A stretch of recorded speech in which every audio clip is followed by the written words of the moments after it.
大家好，我係林寶儀。上次同大家分享咗喺香港申請信託牌照嘅流程，今次又有位內地投資者，佢問我點樣喺香港申請 MSO 金錢服務經營者牌照。咁今日就講下 MSO Money Service Operator 嘅主要功能啦。根據官方網頁，MSO 核心業務包括有：一、貨幣轉換 Currency Conversion，喺香港經營貨幣兌換服務嘅業務；二、匯款服務 Remittance Services， 喺香港經營及提供以下一種或多於一種嘅交易服務。A. 將金錢或安排將金錢送往香港以外嘅地方。B. 從香港以外嘅地方或安排從香港以外嘅地方收取金錢。C. 安排在香港以外嘅地方收取金錢，亦可以經營國際匯款服務，幫助客戶將資金轉換至世界各地。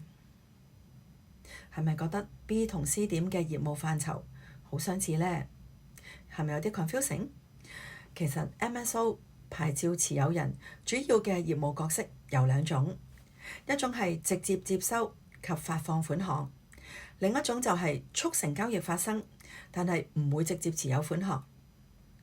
業務性質又分為實際處理資金，令資金流入客戶帳戶，而另一種係只提供技術或者安排交易。係咪唔係好明白呢？等我再俾多4個實際業務例子你就會更加清楚。第一個業務情況，作為一間香港嘅匯款公司，當你收到英國客戶需要從倫敦匯出嘅款項，然後由你公司負責將呢筆款項發放給香港嘅收款人。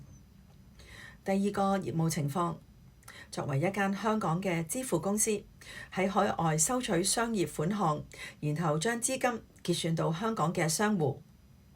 第三種業務情況，作為一間金融科技公司，提供跨境支付平台，讓用戶透過你公司嘅系統安排匯款，但資金實際上係由第三方銀行或者支付機構執行嘅。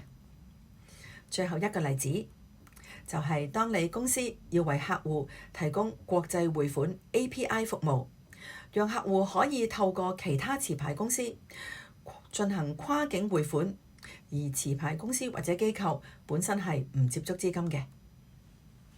如果你要喺香港從事以上嘅業務，就必須要獲得 MSO 呢個牌照啦。